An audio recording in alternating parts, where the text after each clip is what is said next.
ರಾಜ್ಯದ ಮತದಾರರಿಗೆ ಚುನಾವಣಾ ಆಯೋಗದಿಂದ ಬಿಗ್ ಶಾಕ್ ಎದುರಾಗಿದೆ. ಬರೋಬ್ಬರಿ 1 ಕೋಟಿಗೂ ಅಧಿಕ ಮತದಾರರ ಹೆಸರು ಪಟ್ಟಿಯಿಂದ ಶಾಶ್ವತವಾಗಿ ಡಿಲೀಟ್ ಆಗೋದು ಕನ್ಫರ್ಮ್ ಆಗಿದೆ. ಇದಕ್ಕೆ ಸಂಬಂಧಪಟ್ಟ ಸ್ಪೆಷಲ್ ರಿಪೋರ್ಟ್ ಇಲ್ಲಿದೆ.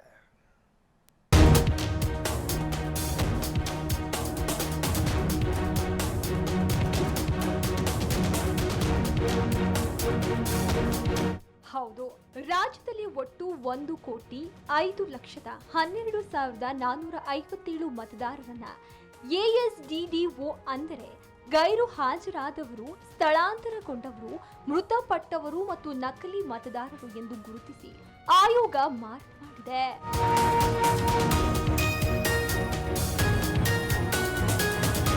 ಮೃತಪಟ್ಟವರು ಒಂದಕ್ಕಿಂತ ಹೆಚ್ಚು ಕಡೆ ಅಂದರೆ 2 ಕಡೆ ವೋಟಿಂಗ್ ಹಕ್ಕು ಹೊಂದಿರುವವರು, ಶಾಶ್ವತವಾಗಿ ಬೇರೆಡೆ ಸ್ಥಳಾಂತರಗೊಂಡವರು ಮತ್ತು ಬೇರೆ ರಾಜ್ಯಗಳಲ್ಲಿ ನೆಲೆಸಿರುವವರ ಹೆಸರುಗಳನ್ನ ಈ ಪಟ್ಟಿಯಿಂದ ಕೈಬಿಡಲಾಗಿದೆ.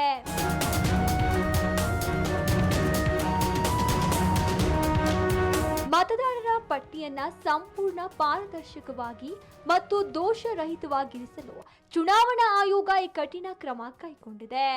Bureau report, freedom TV.